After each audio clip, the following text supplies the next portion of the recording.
buenas tardes y aunque si no, prácticamente no precisa presentación, como hoy vamos a hacer la cuarta de las conferencias de este ciclo que está impartiendo el profesor Casanova, pues Italia y España en el siglo XX, por si hubiera alguien que no hubiera estado en las anteriores, vamos a dar un muy rápido pantallazo. El fascismo fue la primera conferencia, la posguerra, la segunda, anarquismo histórico, movimiento, ideología política, la de la semana pasada, y anarquismo en España e Italia, la que corresponde hoy.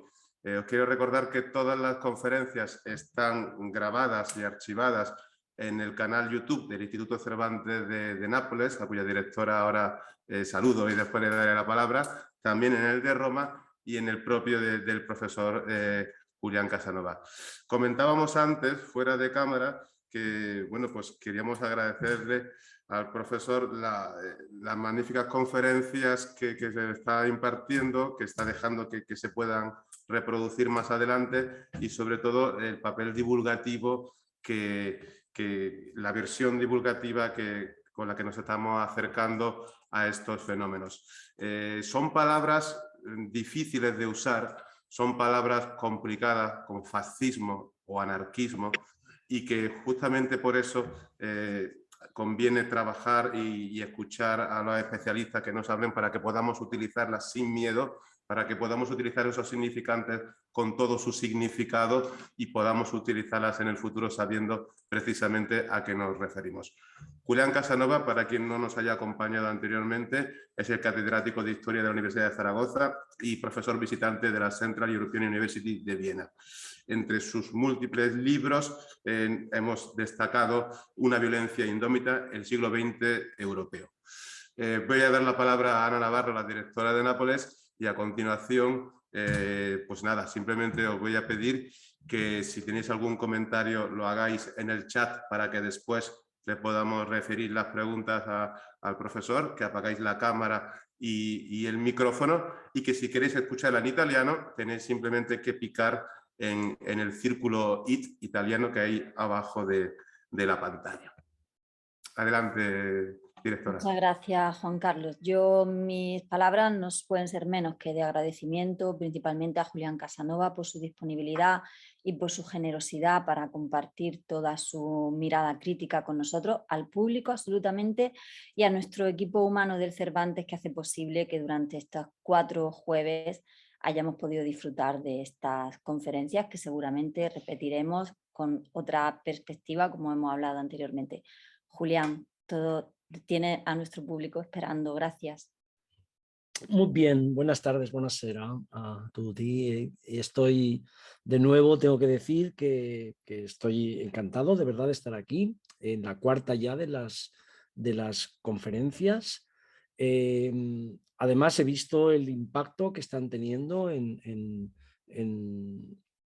las grabaciones. El hecho de que miles de personas las estén viendo indica que bueno, hay un interés por la historia y que además tenemos que utilizar estas nuevas tecnologías de la era digital para llegar a bastante más gente, ¿no? Si se acuerdan, la semana pasada hice una introducción al anarquismo como ideología política, como movimiento social. Recordarán que hablé en plural de anarquismos. Recordarán que tracé los orígenes, las semillas que cogieron, cómo habían bebido de diferentes formas de entender la libertad, que dependiendo de las diferentes formas de entender la libertad, básicamente o por la vía individual o por la vía colectiva, el anarquismo había desarrollado diferentes manifestaciones prácticas, pero hoy nos toca ver esas manifestaciones prácticas en el caso de Italia y en el caso de España.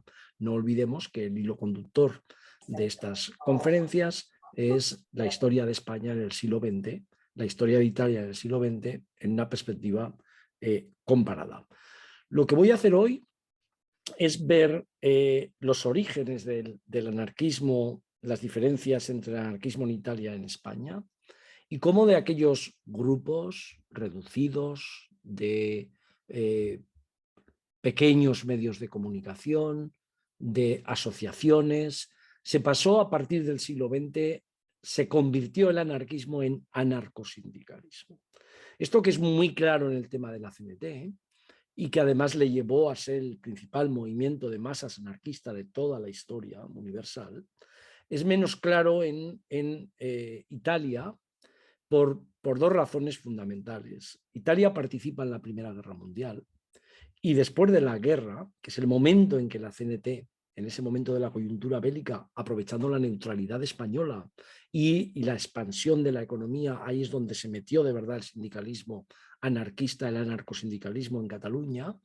En el caso de Italia, Italia participó en la Primera Guerra Mundial y la crisis del bienio rosso y la crisis posbélica, todo eso lleva en Italia dos características que en España no existen, ¿no? La primera es que hay un cambio electoral importante y después de la guerra el Partido Socialista se convierte en un partido de masas, ¿no? Cosa que en España había empezado por primera vez a ir al Parlamento con 4 diputados en 1910, ¿no? Y en el caso segundo, o la segunda característica sería que la revolución bolchevique, precisamente por el impacto que causa la Primera Guerra Mundial en Italia, tiene se traduce con la creación de un partido comunista, de gente escindida del Partido Socialista, mientras que en España ese partido comunista es minoritario, el Partido Socialista no es todavía un partido parlamentario importante y eso convierte al anarquismo español todavía con muchísimo más arraigo, ¿no? Porque hay menos espacio para los otros movimientos. Bueno, pues esto es lo que voy a tratar de explicar y voy a entrar para que vean ustedes la gran diferencia entre el anarquismo italiano y el anarquismo español. Voy a partir de un artículo que me parece muy significativo de Davide Turcato, que escribe en 2007, publicó un artículo que creo que responde muy bien a lo que yo quiero plantear aquí. Lo publicó en International Review of Social History, que es la revista internacional de historia social del Instituto de Historia Social de Ámsterdam, y se titula Italian Anarchism as a Transnational Movement, es decir, el anarquismo italiano como un movimiento transnacional. Y lo lleva desde el 85 al 15, es decir, desde lo que es los orígenes de todo esto hasta el momento de la Primera Guerra Mundial. Y en él, Davide Turcato, en este artículo, cuestiona ese modelo de análisis del anarquismo, del que hablaba yo el otro día, que subraya un modelo cíclico de avances, retrocesos, ¿no?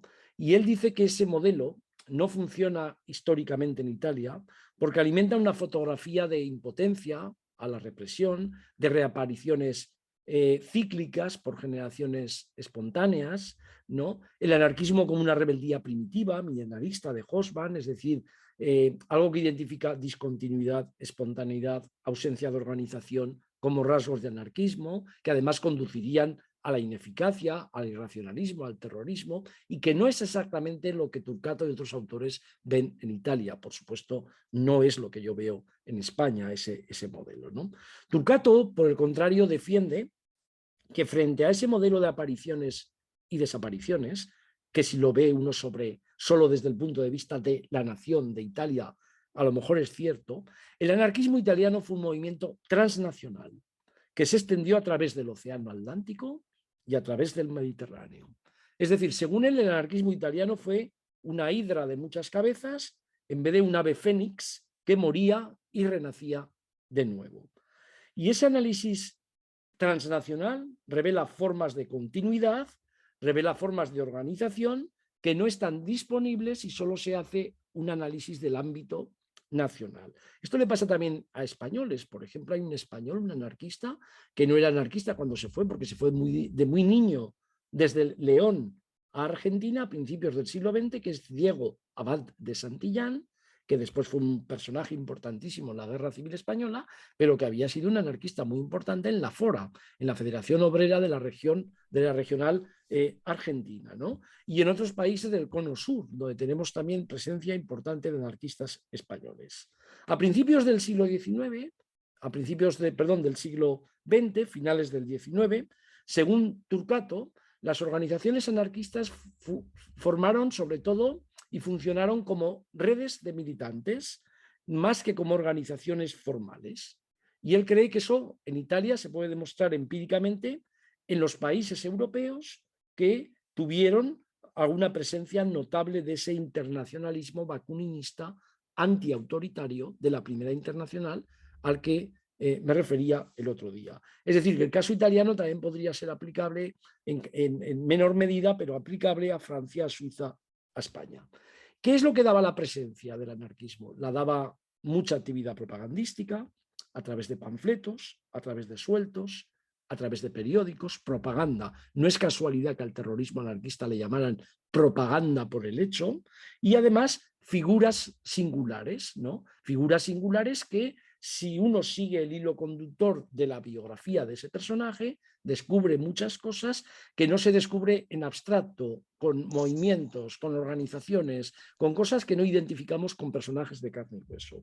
Y esa figura fundamental para el anarquismo italiano, igual que las hay otras para el anarquismo español, aunque como duró más tenemos personajes diferentes, sería Enrico Malatesta, que nació en 1853 en un pueblo de la Campania, de una familia terrateniente.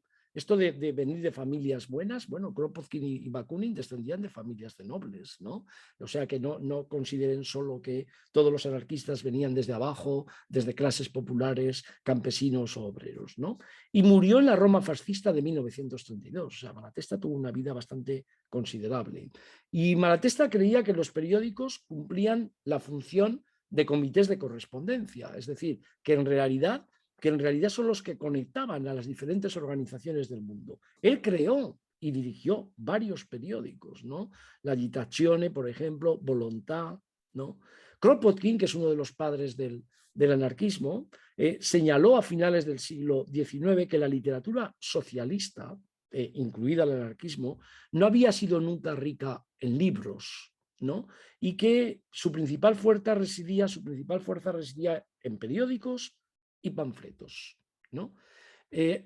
Destaco esto de Kropotkin porque posiblemente es el anarquista más leído en España, por encima de Bakunin. Después Malatesta fue mucho, pero Kropotkin tenía una capacidad de dirigir, ¿no?, la conquista del pan, aspectos básicos en panfletos pequeños. Bakunin era un personaje más difícil de leer para la gente, y sobre todo para la gente que estaba en procesos de alfabetización, ¿no?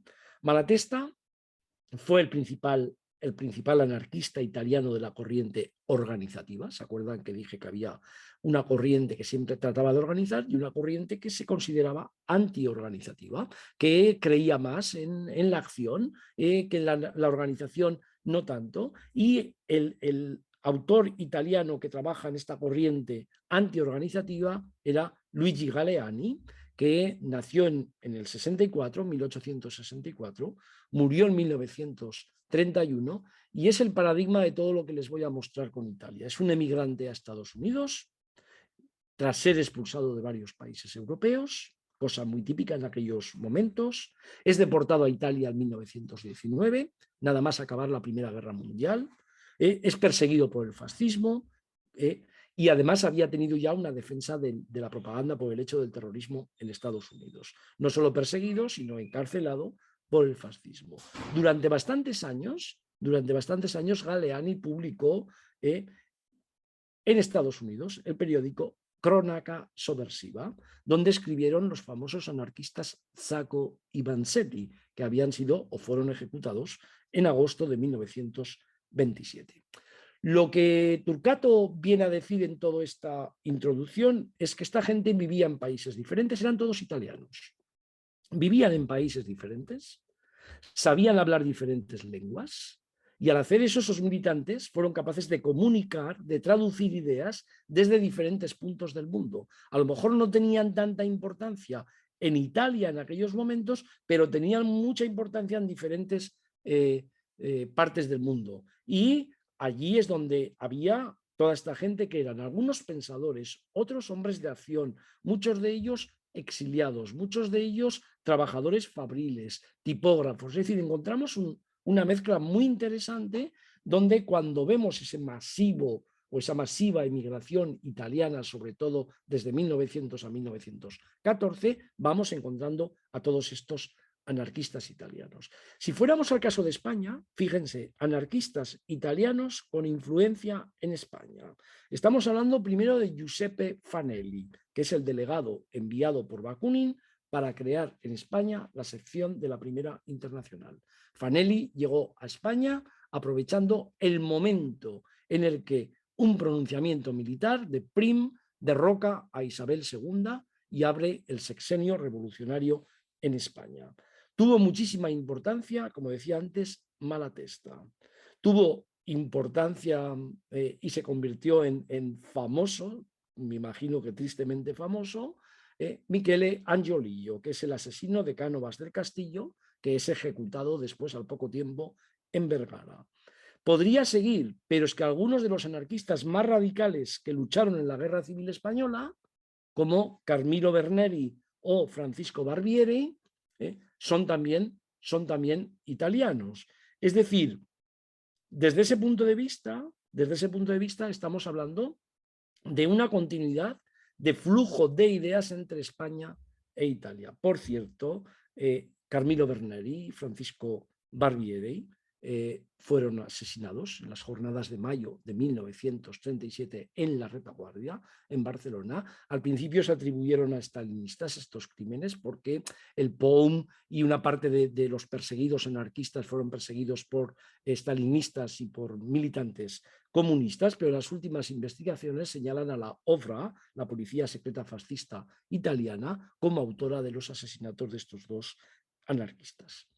A través de la figura de Malatesta, según Turcato, se puede ilustrar la importancia de esta mirada caleidoscópica, más allá de las organizaciones formales, más allá del movimiento establecido. Y Malatesta estuvo detrás prácticamente de todas las agitaciones importantes que hay en Italia entre 1870 y 1920, hasta el bienio Rosso incluido. Es decir, hasta prácticamente el momento en el que el fascismo acaba con todo esto. En la lista de los 30 principales periódicos en inglés, anarquistas de todos los tiempos, en inglés, 6 de ellos los editó Enrico Malatesta. Fue un claro representante del movimiento transnacional, fíjense. Vivió en Egipto, vivió en Argentina, en Uruguay, en Londres, en Túnez, en Estados Unidos, y como les he dicho antes, en alguna ocasión creo que se lo dije al otro día, fue muy influyente entre los anarquistas españoles. Su panfleto Entre campesinos, que es un diálogo entre campesinos, es uno de los panfletos anarquistas que más se leyeron en la España del primer tercio del siglo XX. ¿Qué muestra esto? Pues que las redes internacionales se alimentaban de todo este compendio de personajes a los que me he referido antes, y allí los anarquistas italianos, posiblemente porque tiene una emigración mayor que otros países, tuvieron más influencia que los anarquistas de otras nacionalidades. Aunque Malatesta compartió también bastantes cosas con otros anarquistas españoles como Pedro Esteve, que también en Estados Unidos es muy importante. Y el mejor ejemplo de toda esta labor propagandística en Estados Unidos fue el periódico La Questione Sociale, que es posiblemente el periódico con más continuidad, más importante del anarquismo fuera de Italia, y que también, en el que también sobresalió otro anarquista italiano que se llama Pietro Gori. Es decir, compartían orígenes, compartían lengua, toda esta gente, compartía historia, compartían cultura más allá de la nación, territorio como objeto de estudio, y además sus ideas eran pasadas por el filtro de sus experiencias en los diferentes países. Estoy aplicando aquí un poco la tesis de E.P. Thompson, con la cual la conciencia no es algo que te viene porque lees o porque alguien te la insufla desde fuera, sino que la conciencia es algo que adquieres a través de la experiencia, de las luchas, ¿no? De las acciones, ¿no? Entonces, en Estados Unidos, en Gran Bretaña o Suiza, que tienen tradiciones liberales importantes, más importantes que la italiana o la española, los anarquistas gozaron de más libertad que en España, menos represión que en España o en Italia, aunque también solían ser deportados y exiliados muy pronto a otros sitios. En aquellos momentos, la gente a lo mejor no lo sabe, pero en aquellos momentos uno de los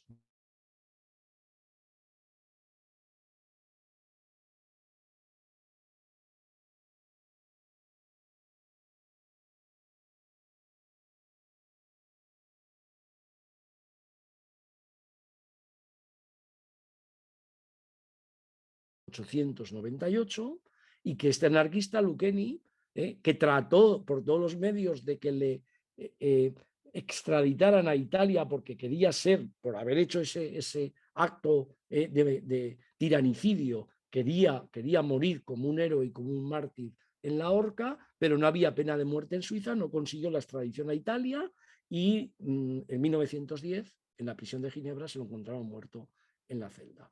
Este es el origen de mi libro, Una violencia indómita, y el final de mi libro, empiezo el libro con la muerte de esa emperatriz, ¿no? que era la emperatriz sexual, atractiva para muchísima gente a finales del siglo XIX, y que se ve muy bien aquella Europa de la persistencia de la aristocracia, y acabo el libro a finales del siglo XX, un siglo después, con la violencia sexual a las mujeres musulmanas en la guerra de Bosnia, en la ciudad de Foča.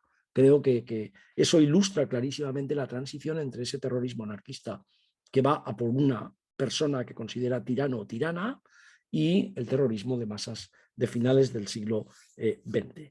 En definitiva, acabo esta primera parte sobre Italia. El transnacionalismo fue un rasgo de identidad del anarquismo italiano, mientras que el anarquismo de España ha pasado a la historia por ser el único movimiento de masas que se convirtió clarísimamente del grupo anarquista, de los grupos pequeños, de los grupúsculos, al anarcosindicalismo, a un sindicalismo revolucionario de masas. Con lo cual muchas veces se ha considerado a España un país de excepción, extraordinario, por esta especie de peculiaridad que tuvo en la sociedad española. El anarquismo arranca en España con la llegada de Fanelli. La llegada de Fanelli, que predica primero en Madrid y después en Barcelona. Hay un testimonio maravilloso de la entrada de Fanelli, de cómo predica, un hombre grande, que parece ser que tenía una capacidad de convicción importantísima. Pues hay un buen relato en un libro que yo les recomiendo, de un anarquista, de los primeros anarquistas españoles, que se llama Anselmo Lorenzo, y que el libro se llama El proletariado militante. Y ahí se ve el inicio de las organizaciones bakuninistas, antiautoritarias, de esa internacional que representaba Bakunin y que fue expulsada de la primera internacional de Marx. Y si encuentran El proletariado militante o les gusta leer este tipo de libros, vayan a la edición de Alianza Editorial, porque además tiene una introducción maravillosa de uno de los grandes especialistas, el primero realmente que puso orden en la investigación del anarquismo en España, que es Álvarez Junco, ¿no? Adoctrinó, como digo, Fanelli al Grupo de Madrid, después pasó a Barcelona, y en realidad lo que hizo él fue recoger un sustrato que había en España muy importante, en el marco de las libertades del sexenio revolucionario, un sustrato de asociacionismo, un sustrato de política democrática, de federalismo, prudoniana, solidaria, que representaba muy bien Pi y Margall. Con lo cual, vuelvo a la tesis de Thompson. Esto no es nuevo, no viene él y crea anarquismo porque convence a la gente, sino que lo que hace es actuar encima de una herencia cultural, de luchas, de conflictos sociales en la Cataluña del siglo XIX, que era muy importante. Lo que ocurre es que el sexenio revolucionario cambió todo eso, porque las huelgas, las insurrecciones, la cantonal, abrió un abanico de posibilidades muchísimo mayor, ¿no? Luego, esta tradición antipolítica que había en la sociedad española de estos grupos son los que cogen el filtro de Fanelli y de la gente que viene con las ideas del anarcocolectivismo, del antiestatismo, ¿no? Y lo filtran con las experiencias de los trabajadores, de los artesanos, de los campesinos. Como saben, el sexenio revolucionario, la República Española, acabó con un golpe de Estado, ¿no?, de Pavía, del general Pavía, y poco después con otro golpe de Estado de Martínez Campos, que llevó a la restauración de la monarquía alfonsina en la persona del hijo de Isabel II, Alfonso XII. En el momento en que se restauró la monarquía, empezó una represión que tuvo 2 o 3 añitos en los que se permitió después la internacional, pero después llegó la clandestinidad, la represión, la desorganización, Y en ese contexto es cuando se produjo la primera oleada de atentados anarquistas en España y en Europa, internacional más bien, que son los años 90, que florece el terrorismo en años de represión, de decadencia de la organización obrera, de marginalidad, ¿no? Y de alguna forma de brutalidad e intransigencia del poder. Esta fue la tesis hace mucho tiempo ya de Núñez Florencio, ¿no? Que argumenta Núñez Florencio que todo eso alimentó aquellas tesis partidarias de usar la violencia, la propaganda, por el hecho de poner la química al servicio de la revolución, porque por métodos legales no se conseguía nada. Es decir, la brutalidad del poder, la incapacidad del poder para incorporar incluso a organizaciones reformistas, que pasaba con el socialismo en España y también en Italia, esa incapacidad, ese falseamiento electoral, ¿no? Y de alguna forma lanzó a muchísima gente a considerar que por esos medios no se conseguía nada en este tipo de países y que era mejor recurrir al terrorismo, que por cierto produjo más víctimas fuera de España que en España.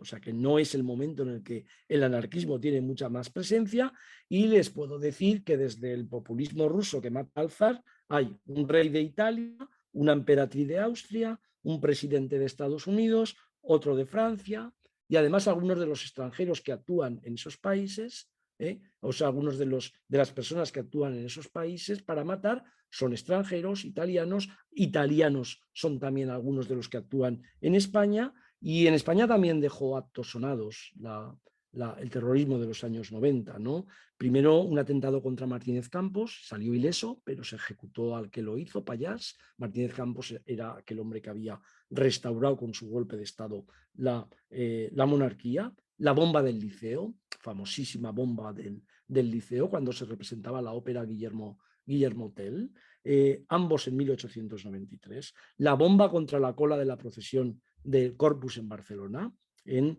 1896, y el asesinato de Cánovas del Castillo por Ancho Lillo en el balneario de Santa Águeda en agosto del año siguiente.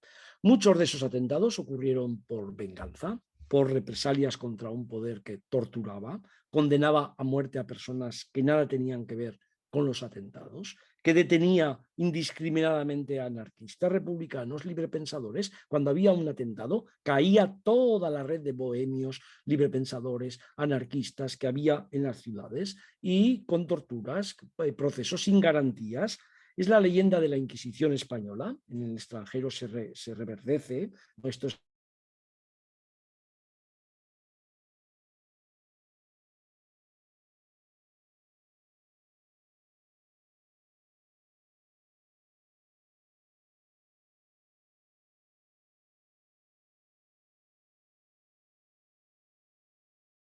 conductor muy interesante, y sobre el castillo de Montjuïc y aquello escribió Federico Urales, padre de Frederica Montseny, se llamaba Joan Montseny.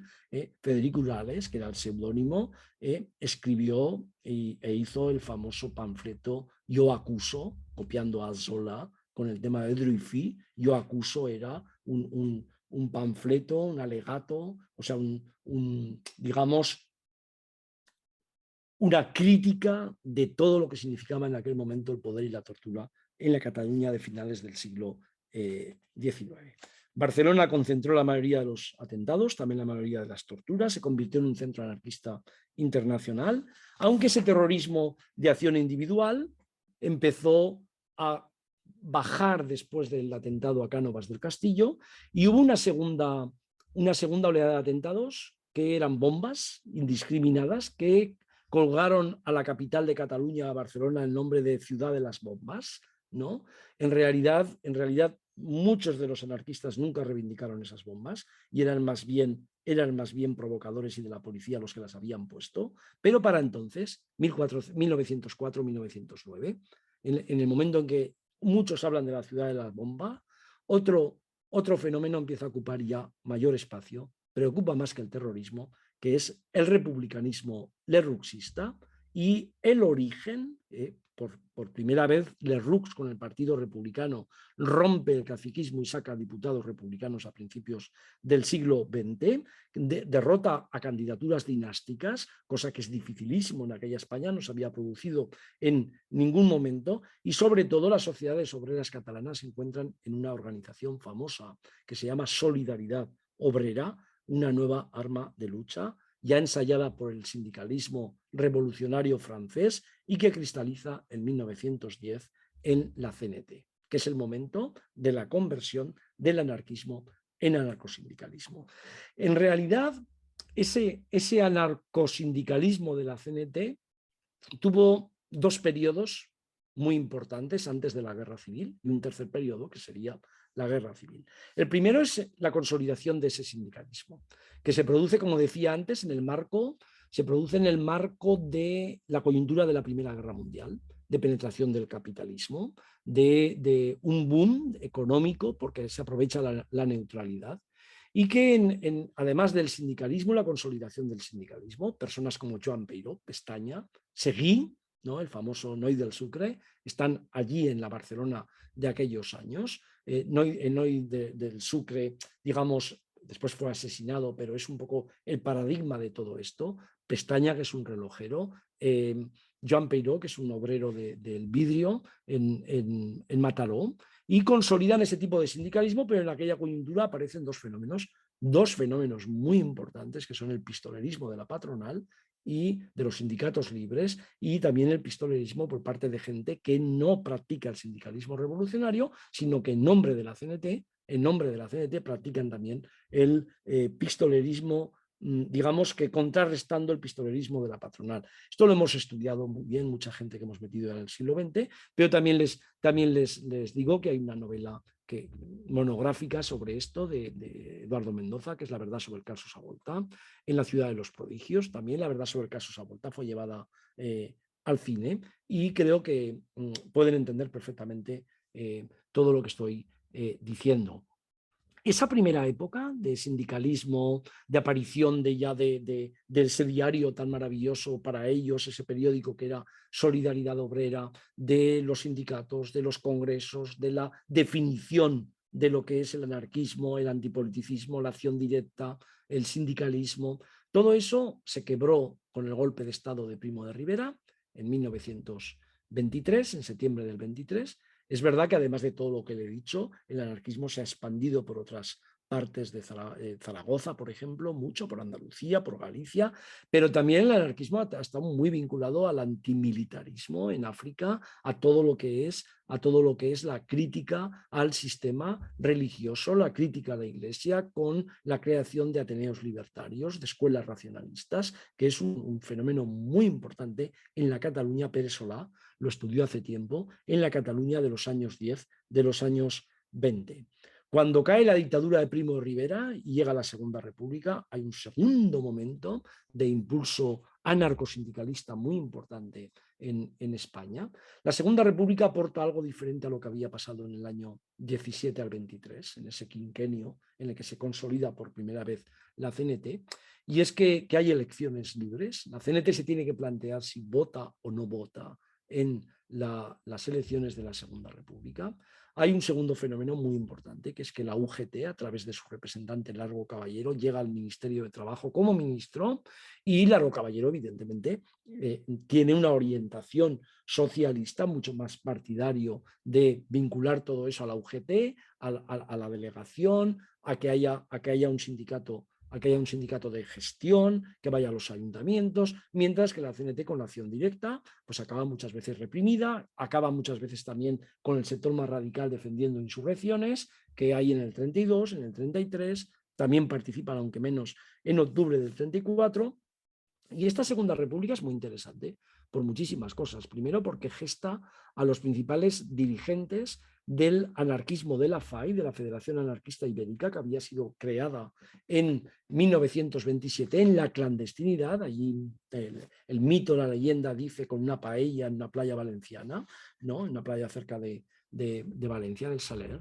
Entonces, desde ese punto de vista, digamos que vienen los anarquistas sindicalistas que habían marcado ya la historia de los años finales de los 10, principios de los 20, ahí está Peiró, ahí está Pestaña, ya no está Seguí, que había sido asesinado por los pistoleros del sindicalismo libre de la patronal, ¿no? Ya no está, insisto, Seguí, y aparecen jóvenes que han nacido en 1900, 1901, alguno ya venía de antes, como Durruti, que son García Oliver, que son Francisco Ascaso, ¿no? Que representan a ese hombre de acción, la gimnasia revolucionaria, que decía García Oliver, que además ocupan unos espacios importantes en la CNT, acaban expulsando a los sindicalistas revolucionarios, porque les llaman reformistas, a esos que habían gestado el sindicalismo, como Peiró, y no vuelven al seno de la CNT hasta mayo del 36, poquito antes del golpe de Estado.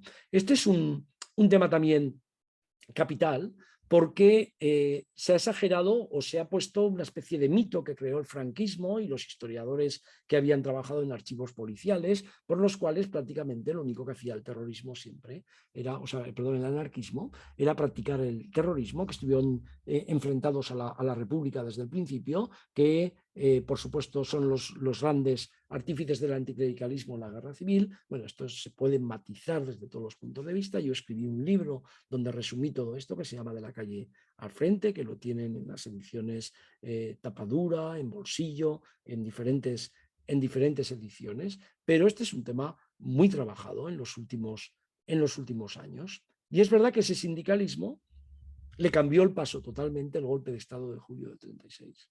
Porque es un sindicalismo de masas que de repente, que ha sido básicamente antimilitarista, que ha defendido siempre el pacifismo, que no ha participado en ninguna guerra, más bien se han opuesto a ir a África muchos de sus militantes, han criticado, como criticó también el socialismo con Arturo Barea, por ejemplo, La forja de un rebelde, o como Ramón J. Sender, ¿no? Que era primero anarquista, acabó en el Partido Comunista en su famosa novela Imán. Es decir, ellos han estado en toda esa lucha y de repente el golpe de Estado les obliga a ir al frente, ¿no? A luchar contra el fascismo. La CNT se tiene que convertir, ¿no? Aparece como la impulsora de milicias, aparece como la impulsora de colectivizaciones en las fábricas, pero también en la mitad oriental de Aragón, de colectivizaciones agrarias, que tienen también como una dualidad en la interpretación. Para algunos es el paraíso terrenal, para otros fueron reprimidas ese paraíso terrenal fue reprimido por los comunistas, y para los comunistas pues en realidad son expresiones de colectivización forzosa, ¿no? Hecha por anarquistas a punta de pistola y de fusil en la retaguardia aragonesa o en la retaguardia en Barcelona.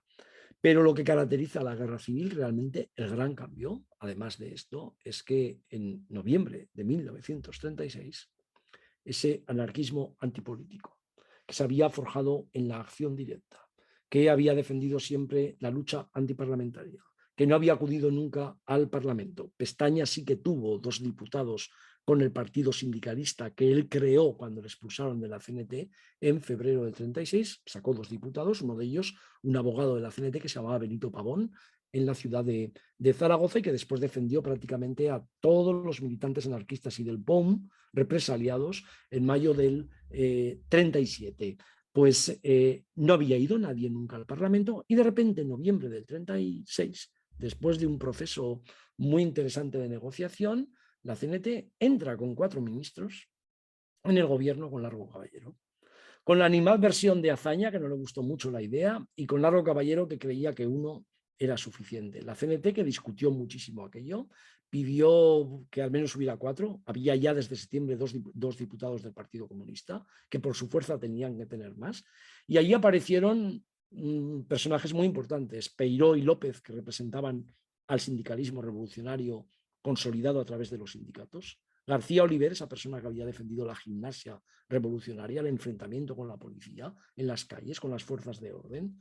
Y por primera vez una mujer, Frederica Montseny, pero no solo una mujer, sino que aparece por primera vez en un ministro de Sanidad. O sea, en un ministerio es la primera vez que se crea un ministerio de Sanidad, que es una cosa modernísima que se está creando en aquellos momentos en los países más avanzados. Por cierto, como he dicho muchas veces, todo esto se silenció después de la guerra. Al principio de la transición nadie hizo nadie hizo alusión a esto. A Federica Montseny tardaron muchísimo en ponerla en el Ministerio de Sanidad como una persona que había sido la primera mujer, la primera ministra del Ministerio de Sanidad. Es decir, la transición desde ese punto de vista fue bastante poco justa con toda esa memoria del anarquismo, mientras que es verdad que hay mucha gente que se puede quejar que nunca fue justa con la memoria republicana y socialista, pero al existir socialismo después de la muerte de Franco, la memoria ha estado muchísimo más viva.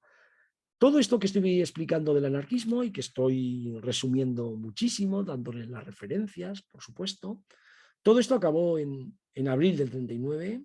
Ya habían sido asesinados muchos anarquistas allá donde triunfó el golpe de Estado. Zaragoza es el paradigma. En Barcelona no, porque no triunfó el golpe de Estado. Ellos también pasan a la historia por defender la violencia contra los ricos, contra el clero, o sea, en la zona de Cataluña fundamentalmente, pero también en otros sitios de España, también en las partes de los pueblos de la mitad oriental de Aragón. Y en el 39 todo aquello desapareció, con la represión de Franco, con el exilio, con la cantidad de asesinados. Y el anarquismo durante el franquismo estuvo al principio poquito menos que el Partido Comunista en el maquis, en la guerrilla. Hubo una guerrilla urbana importante con Quico Sabaté y Facerías que se va hasta bien entrados los años 50 en Barcelona y en los barrios circundantes a Barcelona, en pueblos de al lado de Barcelona. Pero el anarquismo fue en aquellos momentos un fenómeno muy importante en el exilio, en Toulouse, donde todos estos anarquistas siguen creando periódicos, panfletos. Y también es un exilio agrio para ellos, ¿no? Hay un debate sobre si entrar en el gobierno no fue una traición, ahí se perdió la revolución. Esto es curioso también, ¿no? Esto es curioso cómo la represión y el exilio siempre deja en los militantes debates que en el fondo tienen muy poco que ver para avanzar, sino que echan la vista atrás con nostalgia. ¿Qué hicimos mal? ¿Por qué perdimos la guerra? Es el libro de Diego Abad de Santillán. Los otros, más que por qué perdimos la guerra, quién traicionó las ideas del anarquismo, todo eso, ¿no? Voy a acabar esto con 3 o 4 cosas explicando o tratando de explicar por qué arraigó el anarquismo en España, ¿no? Ya he dicho antes el carácter transnacional del anarquismo en Italia. Ya he mostrado cómo, por haber participado en la Primera Guerra Mundial, el Partido Socialista y después el Partido Comunista, con el modelo bolchevique, fueron más importantes en Italia hasta, evidentemente, la entrada del fascismo, cómo el Partido Comunista en Italia pudo ser y el Partido Socialista, pero sobre todo el Partido Comunista pudo ser muy importante a partir del año 45, con la liberación, con la desfascistización, y sin embargo en España hasta el 77 no hay elecciones democráticas, con lo cual no hubo ninguna posibilidad de que volvieran los sindicatos, volvieran, por supuesto, las luchas sociales como las habían conocido antes. Sobre el arraigo del anarquismo hay 3 tesis, fundamentalmente, las voy a resumir, y después les explicaré lo que yo pienso que es el desarraigo, que en el fondo es creo que es la única persona que ha dado una explicación sobre esto en el epílogo del libro de la calle al frente, ¿no? Hay tres enfoques clarísimos para explicar el arraigo del anarquismo. Y voy a tardar 5 minutos, que hemos empezado un poquito más tarde, y acabo. La primera viene de ese personaje, de ese historiador tan importante, tan famoso, que se llama Hobsbawm, que en Rebeldes Primitivos considera que el anarquismo es una forma de milenarismo, lo centra más bien en el tema de Andalucía y hace una interpretación económica como que el anarquismo arraiga en España y también en Italia. El norte es otra cosa, pero también en Italia en general, porque el anarquismo es un producto de sociedades en transición, donde todavía no ha entrado la industrialización, la modernidad, que cuando entra la industrialización, digamos que las ideas más típicas de las clases trabajadoras conectan con el socialismo marxista. El anarquismo desde ese punto de vista, también el terrorismo, sería eso, zonas geográficas de transición entre un antiguo régimen con restos primitivos del mundo feudal a un capitalismo que todavía no ha avanzado. Bueno, esta tesis, que es muy atractiva por todo lo que significaba Hobsbawm, la forma en que lo contaba, el milenarismo tiene el gran problema de que el sitio en el que arraiga el anarquismo en España básicamente es Cataluña. la zona más moderna, más industrial, y además el anarquismo arraiga en zonas y en capas sociales tan diferentes como el jornalero andaluz, el minifundista en Galicia o en Aragón, y por supuesto es un fenómeno urbano clarísimamente en Zaragoza, y de sindicatos obreros, de sindicatos de fábricas medianas, no solo de talleres pequeñitos en la Cataluña industrial. La segunda interpretación la dio Gerald Brennan, este antropólogo que llegó a España y que hizo en el año 43, publicó un libro maravilloso que se llama El laberinto español. Los orígenes sociales de la guerra civil, las causas, orígenes sociales, políticos de la guerra civil española. Este es un libro para leer. Este es un libro que de alguna forma es el que da la educación en la historia de España a Raymond Carr, a Thomas, a Preston. Todos reconocen el legado del libro de Brennan. Brennan parte de la tesis de que en España no había habido una reforma protestante, que el catolicismo era monolítico, dominante, que además había sido una traición respecto a las ideas del cristianismo originales. La Iglesia Católica se había convertido, el catolicismo se había convertido en una religión de los ricos, de los poderosos, y que en ese marco de ausencia de reforma protestante, de la presencia prácticamente omnipresente de la Iglesia Católica en la educación, en todos los controles de la sociedad, surgió una religiosidad al revés, que la representó el anarquismo. Una religiosidad laica, al revés, alternativa, donde el anticlericalismo no es solo una doctrina negativa, sino que es una contratradición de pensamiento frente a la presencia dominante, insisto, de la Iglesia en esferas culturales, políticas, económicas. Este es un planteamiento muy interesante, pero que tiene las dificultades, primero, de mostrar empíricamente cómo aplicas eso, y también creo que desprecia el hecho de que muchos socialistas de base, muchos miembros de la UGT, tenían también ese mismo espíritu, conectaban con grupos educativos, tenían la misma alternativa al sistema, salvo por la parte antipolítica. Y hay una tercera explicación que la empezó a dar Álvarez Junco en la ideología política del anarquismo español, que es la primera es económica, la segunda antropológica, como he dicho, cultural, la de Brennan. Y Álvarez Junco la plantea más, y creo que es mucho más interesante para plantearla como historiadores, la plantea más en términos de la naturaleza del Estado español.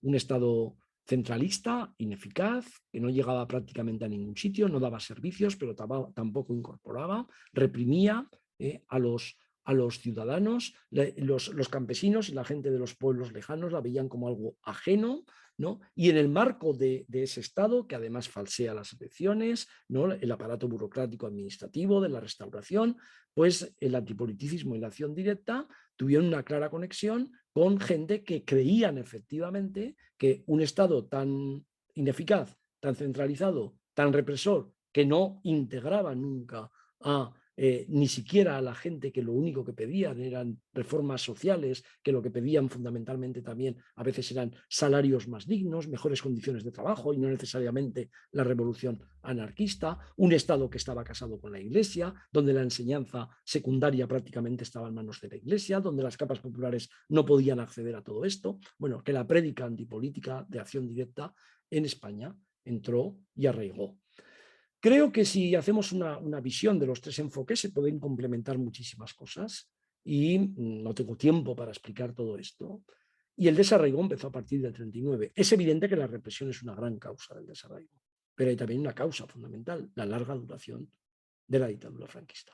La larga duración de la dictadura franquista significa que 4 décadas después de aquella España en cenizas, rota, reprimida, donde los anarquistas, muchos de ellos habían acabado en la tumba y después acaban en el exilio, la mayoría de ellos no pueden volver nunca a España. 4 décadas después, cuando vuelven, todo había cambiado. El Estado ya no era el mismo, el Estado no era un Estado solo represor, había empezado a dar también algo de zanahoria. Es un Estado al que ya no te puedes enfrentar en la calle con la gimnasia revolucionaria. La prueba es que en el 81 hubo un golpe de Estado y cuando salieron los tanques nadie se atrevió a hacer la gimnasia revolucionaria con los tanques.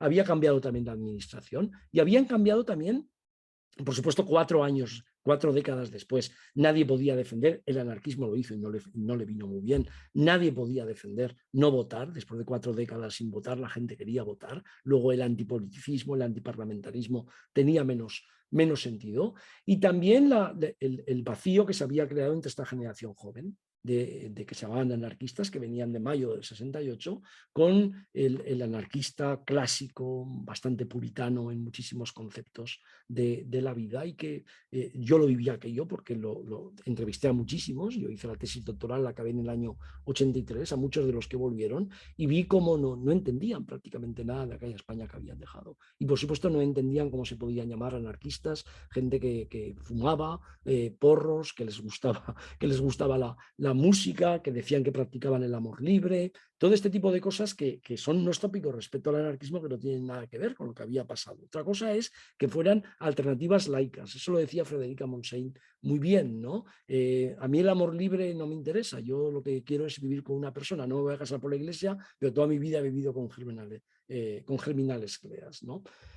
Finalizo todo esto. ¿Qué es lo que he querido mostrar con estas 2 conferencias? Primero, que este es un tema prácticamente inédito en los manuales de historia que se llevan a los centros de enseñanza.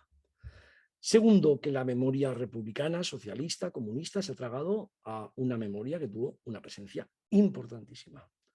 Como además eran sindicatos menos burocráticos, tenían también menos capacidad para reivindicar a la vuelta cuando acabó el franquismo, no tenían apoyos internacionales y prácticamente no les devolvieron ni la documentación. No, por supuesto no les devolvieron los sindicatos, y además la CNT, para más INRI, se dividió en 2, la CNT y la CGT, y ni siquiera pudieron traer los archivos originales que habían sido llevados a Ámsterdam.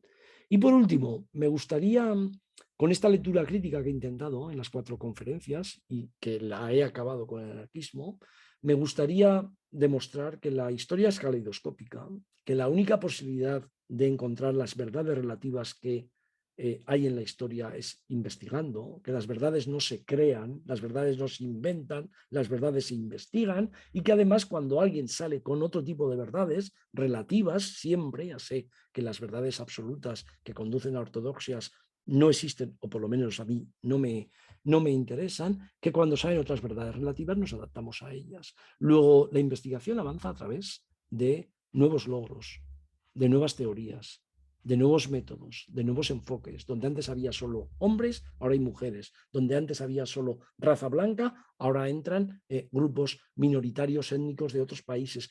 Todo esto lo hemos enriquecido en los últimos años y creo que es una buena muestra de lo que yo he intentado en estas conferencias. Me extiendo 2 minutos más por ser el último día.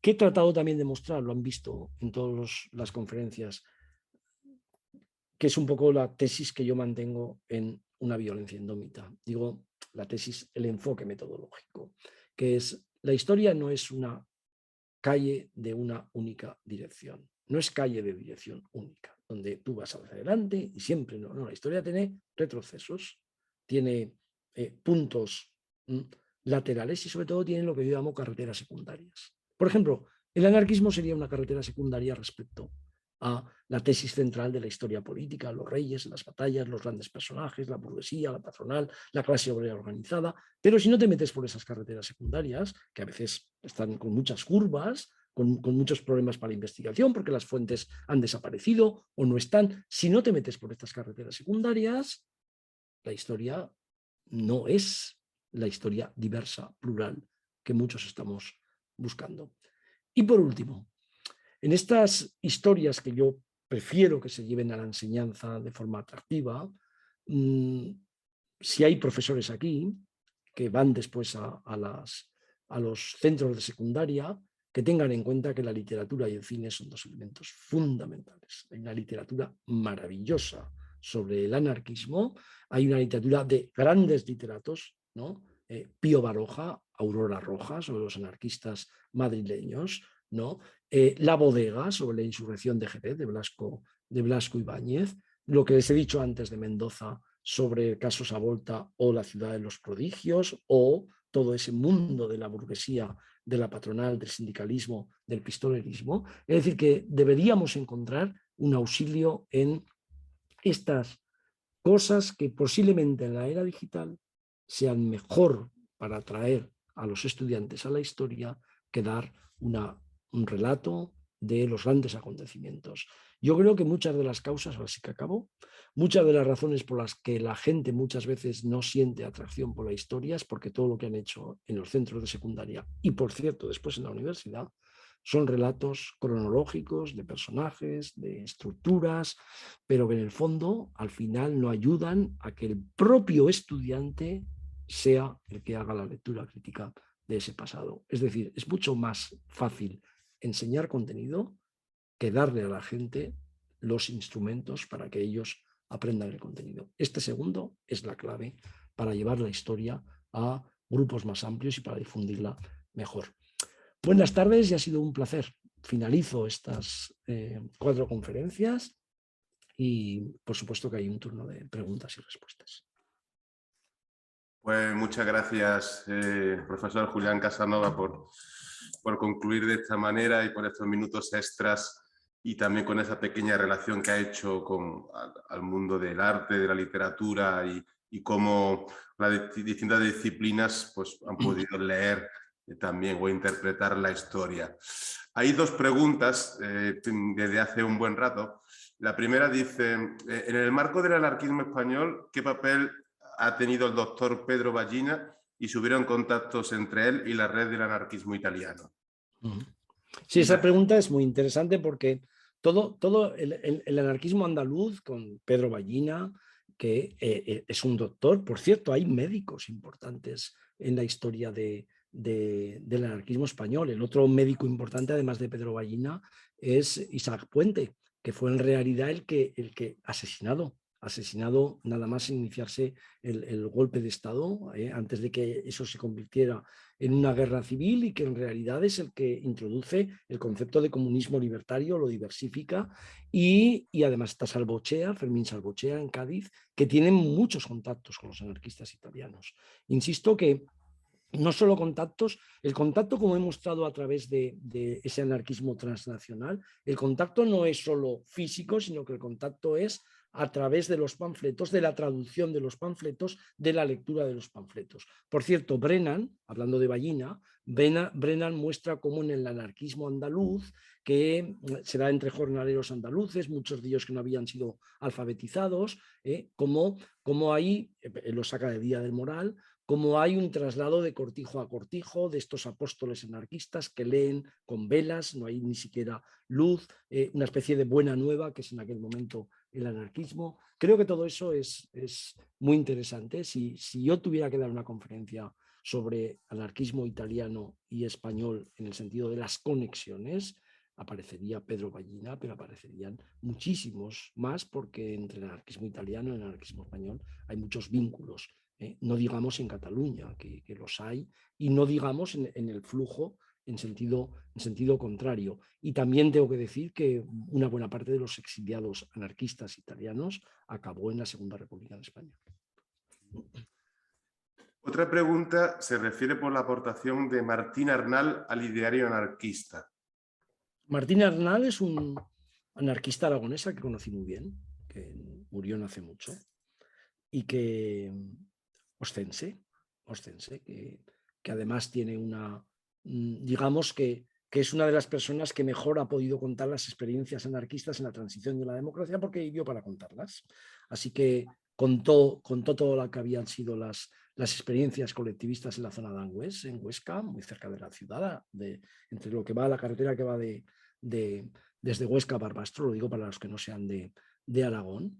Y Martín Arnal, desde ese punto de vista, sigue la senda de anarquistas aragoneses que habían introducido las ideas en España, y que habían tenido una importancia capital en el anarquismo español, empezando por Buenacasa, siguiendo por los Ascasos, que venían de Almudévar, de otro pueblo de Huesca, y de gente que había estado en el anarquismo aragonés de una forma muy clara. También librepensadores, ¿no? Hay una tradición de anarquistas de la FAI, ¿no? Escritores, intelectuales. Martín Arnal sería el típico representante que desde el mundo campesino acaba en la transición y en la democracia, antes lo había hecho, explicando a jóvenes en conferencias, a toda gente, escribe sus experiencias como colectivista y como anarquista en los años 30. Y también la represión, por cierto, del franquismo.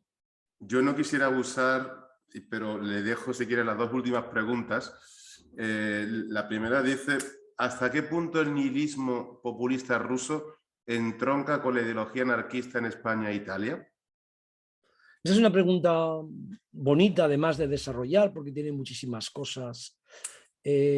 Claro que hay nihilismo conectado con la bohemia, con Nietzsche, con grupos culturales muy importantes, pero yo creo yo creo de verdad que el verdadero legado del populismo ruso está en los socialrevolucionarios rusos, que es el grupo más importante, por encima de bolcheviques y mencheviques, en el arraigo entre el campesinado, entre ese ingente campesinado ruso, que tienen una representación muy importante en la revolución en los soviets y que son muy reprimidos después por los bolcheviques a partir de la guerra civil.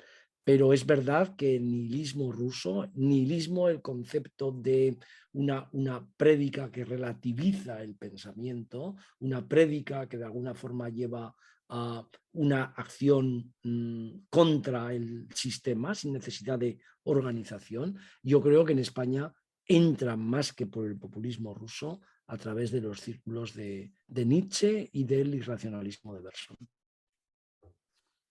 Por último, dice Pietro, he leído que parece que Enrico Malatesta le pidió a Durruti, Oliver y Ascaso que participasen en el proyecto de matar a Mussolini. Por lo que usted conoce, ¿puede confirmar esta noticia? Yo esa noticia que la he visto, vamos a ver, yo la dudo en el sentido de que no tenemos un documento. Yo creo que eso es una idea que viene del hecho de que justo en el momento en que Mussolini llega al poder, al año siguiente Primo de Rivera llega al poder y Durruti, Ascaso, ¿no? Y otros anarquistas, pero ellos son los que hacen el paradigma, emprenden acciones de lucha terrorista, de asaltos a bancos en Francia, en Latinoamérica, y en ese contexto se consideraría personajes muy útiles, ¿no?, para poder atentar con un personaje como Mussolini. Yo creo que es más una creación que una realidad, porque no he encontrado nunca documentación. Por el mismo hecho podían haber asesinado también a Primo de Rivera, ¿no?, que era el dictador que en aquel momento estaba en España. Ellos pasan bastante tiempo de la dictadura de Primo de Rivera fuera. Es una historia muy de aventuras también, ¿no?, en la que como los dos murieron, Ascaso y Durruti, Ascaso muere en el asalto al cuartel de Atarazanas, en el momento que triunfa el golpe de Estado, o está a punto, perdón, de fracasar el golpe de Estado en Barcelona, y Durruti muere en el Madrid aquel, casi bajo el peligro de ser ocupado por las tropas de los militares rebeldes, todavía no franquistas, o casi ya franquistas, el 20 de noviembre de 1936. Se convierten en dos mártires y a raíz de ese martirio y de ese elogio a dos personas maravillosas del anarquismo, que lo hay y mucho, creo que también se convierten en leyenda. Y en el momento que se convierten en leyenda, muchas de las cosas que se dicen sobre ellos no están pasadas por el filtro de la documentación o de la prueba. Pues tenemos, no sé cómo estamos de tiempo, o una última pregunta, si te parece. Venga, una última por ser ya el día Por extraordinario. ser el último día. En los países que no eran España no se transformó el anarquismo en anarcosindicalismo porque los cauces a la participación política estaban abiertos o por otras razones. Esa es una buena pregunta. Vamos a ver, hay sindicalismo revolucionario en Francia, en los primeros momentos, que es donde sale el mito de la huelga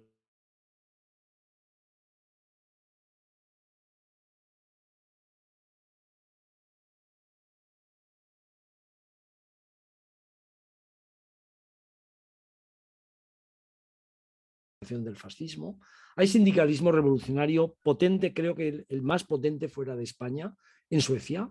En Suecia hay un sindicalismo revolucionario muy importante en los 20 primeros años del siglo XX, y hay un sindicalismo revolucionario también importante entre los obreros de la región del Paraná, todo lo que va del río Paraná hasta la desembocadura del río en Buenos Aires y en Montevideo.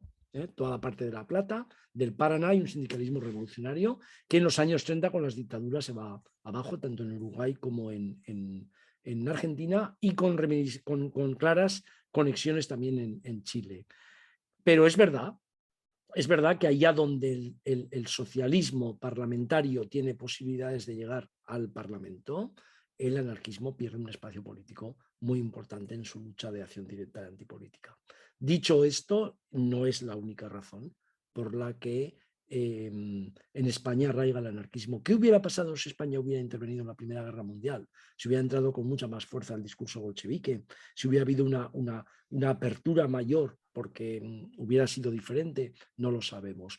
Pero España también representa un caso muy peculiar, porque la dictadura de Primo de Rivera va paralela a todas las dictaduras que se crean en todos los demás países, la de Horthy, la de Primo de Rivera, la de Mussolini, la de Pilsudski. En ninguno de esos países, después de la dictadura, hubo una república. En España, cuando cae la dictadura, viene una república. La república de los años 30 en España, en este contexto, es excepcional. Hay repúblicas creadas cuando quiebran los imperios, pero en aquellos países donde la derecha o la ultraderecha o el fascismo ocupó el poder, en los años 30 ninguno se crea una república. Y España es, desde ese punto de vista, muy excepcional, y eso permitió un arraigo del anarquismo en libertades en los años 30 que es impensable en cualquier otro país de los que estamos planteando.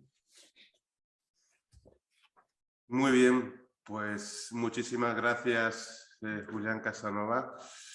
Simplemente quiero dar la palabra a la directora de Anápolis para que cierre este ciclo y recordar a todos que pueden consultar las conferencias en el futuro en los canales YouTube de ambos Cervantes, también en los del profesor Casanova, y que esperemos que visiten nuestras páginas web, así como las redes sociales del profesor, para estar actualizados de todo. Sí, muchísimas gracias, profesor. Ha sido realmente un verdadero honor compartir este tiempo con todo su conocimiento, su carácter divulgativo, y seguiremos contando con usted para futuros eventos. Lógicamente, muchas gracias, Juan Carlos, muchas gracias, Julián. Muy bien, mucha suerte con sus proyectos también, y buenas tardes para todo el mundo, mucha salud. Antes solo hablábamos de la salud con la pandemia, pero ahora también tenemos que hablar de otras cosas, y entre ellas mucha suerte con nuestro futuro, porque el mundo está en un momento crucial. Así que mucha suerte y mucha lectura crítica para seguir combatiendo a la gente que quiere imponer por la fuerza, por las armas, autoritarismos o sus ideas. Bueno, buenas tardes a todos. Adiós.